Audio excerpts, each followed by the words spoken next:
G'day guys and welcome to Raging Rhino. With the Season 3 premiere of The Mandalorian this week, there's been a couple of things that have essentially been clarified in regards to the timeline for Mandalorian Season 1, Mandalorian Season 2, the Book of Boba Fett, and of course Mando Season 3. Now, the one thing that I specifically want to talk about is Grogu and the time that he spent with Luke Skywalker. Now, this is something that came up, like I said, just this week, to basically try and get people's understanding of where we are within the timeline of the Mandoverse. So this came out. Jon Favreau clarifies the timeline of The Mandalorian.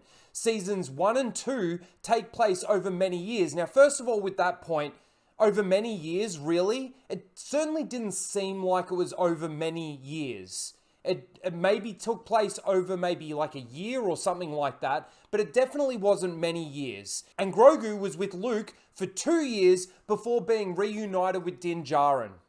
Now, again, I don't know how that can be the case. When you actually go through and you watch these shows, how do you get 2 years with Luke Skywalker? How do you come up with the fact that it was between seasons 1 and 2 that took place over many years? I can't see it.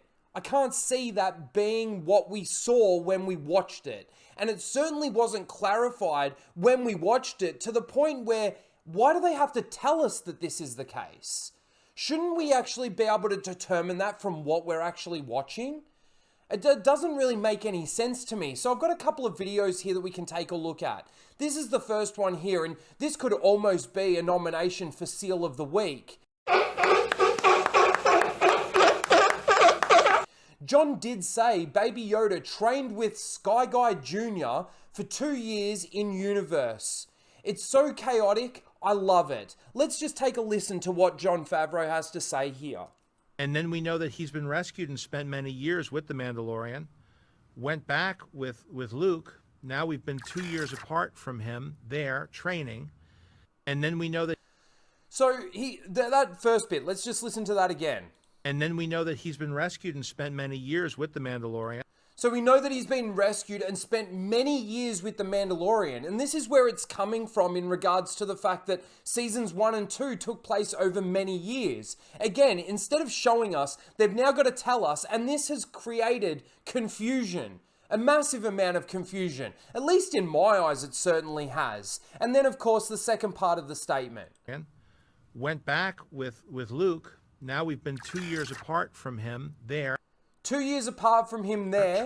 Training. Now, again, you watch the Book of Boba Fett and you watch those scenes, or basically the episode that Grogu's with Luke. It certainly seems like and feels like that entire episode takes place within like a day. Din Djarin shows up, Ahsoka's there. He's training Grogu, which I must admit doesn't really feel like any training, to be honest. And apparently he spent 2 years with him. It doesn't make any sense to me. So there was obviously this that came up at the premiere. Let's take a listen to this. Now we got to talk time period, because you really set the internet on fire today. Oh, I did? Yes, you did. How so? Because you said that Grogu was with Luke Skywalker for many years. I don't know if I said many years. It's probably about the real time that we've experienced it. So it was the end of season 2 when they said goodbye. We checked in the Book of Boba Fett about a year ago when they parted company again, and then he rejoined the Mandalorian. So now I think somewhere in there, more than one and less than, somewhere between 1 and 2, 0 and 2 years. Oh, so not that many years. No, not that many. So screen time, we know we only have 30 years to tell all our stories, and we have a lot more stories to tell. So between 1 and 2 years. So which is it, Jon? You just basically said that he was with Luke for 2 years, training apparently, and now it's sometime between 1 and 2 years. Now, even if, let's say it was 1 year, I still don't see it. I still don't see it. I don't know how we've gotten 1 year out of one episode of the Book of Boba Fett showing Grogu with Luke.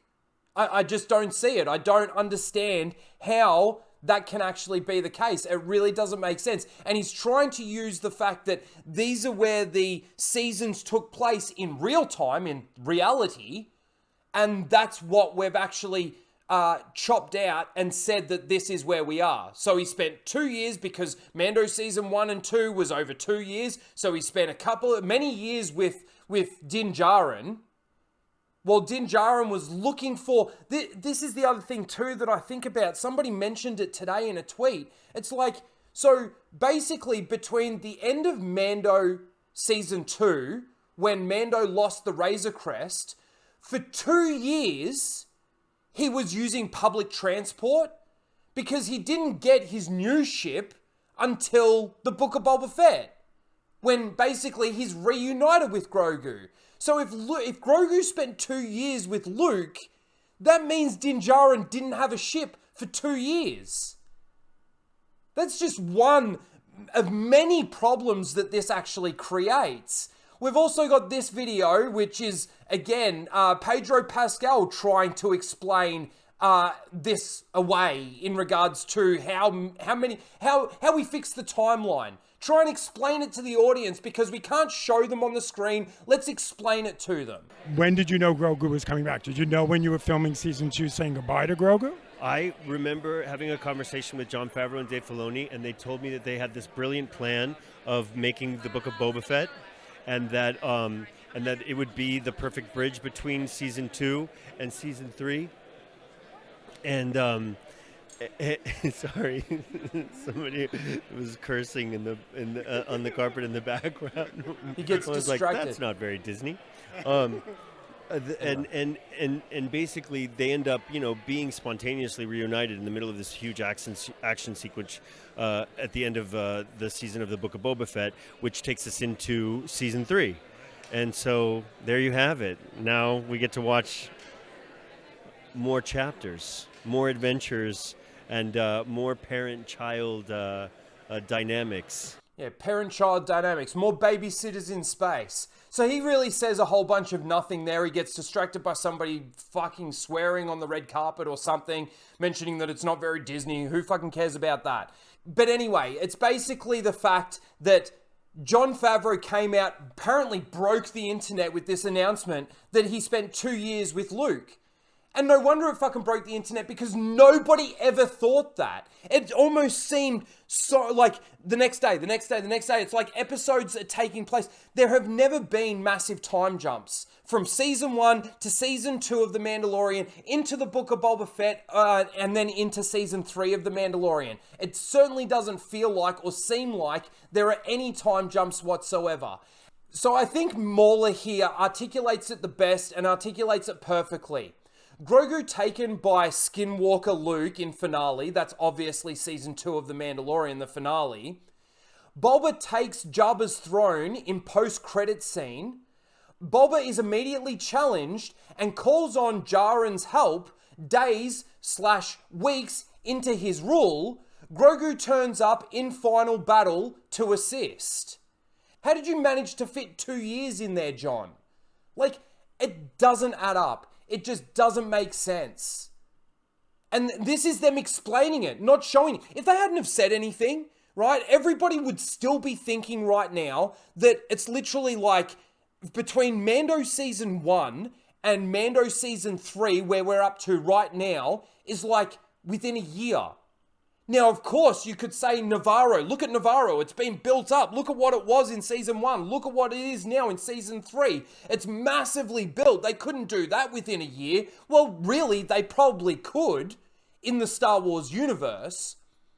But again, I'll bring it back to Din Djarin and he's basically catching public transport everywhere for 2 years because he had no Razor Crest up until the Book of Boba Fett. And if Grogu spent 2 years with Luke Skywalker, and it's pretty much the same episode, actually it might be the episode before we see Luke in the Book of Boba Fett. But even still, that feels like it takes place like within a week of each other, if that. So anyway, this is Disney Star Wars. This is Disney Star Wars. And, I know that there's people complaining out there, all he says is Disney Star Wars isn't Star Wars. And he calls the seals, the Disney seals, anybody that likes it a Disney seals. And then the nostalgia bait comes in and it's just, that's not Star Wars because it's the nostalgia. They're just not doing Star Wars. Nothing about these shows feel like Star Wars, feel like the original movies at all. For them to have to come out and explain this, and then it creates this confusion, is absolutely pathetic in my eyes. Especially for this franchise. Anyway, that's my thoughts on this. I just needed to get that out there because it doesn't add up. The fact that we've gone from season 1, season 2 took place over many years doesn't make sense based on what you watch. And the fact that Grogu spent 2 years with Luke training before he was reunited with Din Djarin doesn't make any sense either. When you actually think about it. When you actually use your brain instead of just sitting there like a seal going, oh, that's incredible. That's incredible. See, that's why Grogu can now use the Force to spin his chair around. I mean, in season 1, he fucking stops a fucking flamethrower.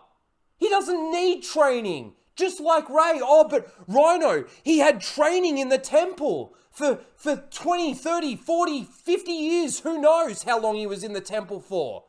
But then there's something else that doesn't add up with that. Why doesn't Ahsoka know who he is?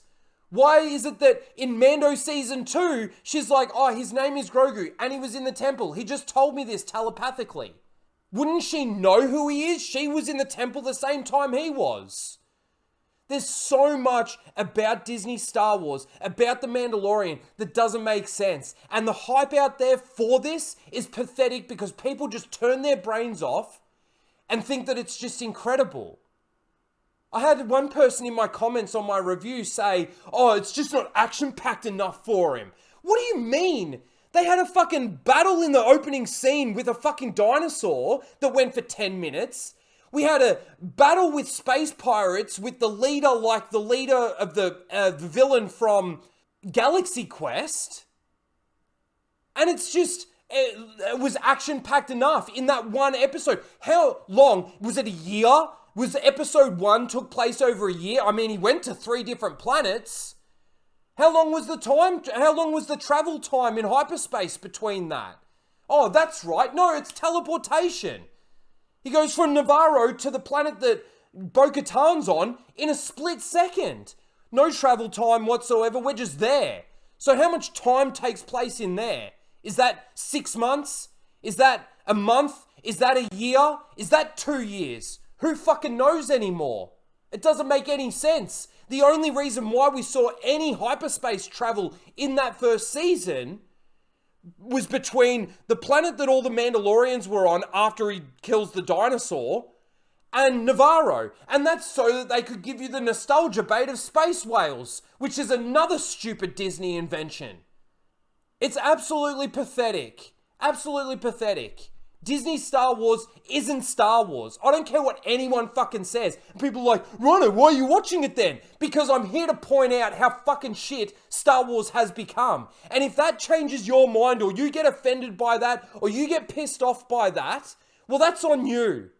Because I love Star Wars, and what I'm watching is supposed to be Star Wars. It's labeled Star Wars, so I'm going to watch it, and I'm going to tell you exactly how I feel about it. And to me, this is pathetic. Like I said, Mauler articulates it perfectly. It doesn't make any sense. How do you fit 2 years in that time? Let me know what you guys think in the comments below. Please don't forget to like, share, and subscribe, and we'll see you in the next one. Later, guys.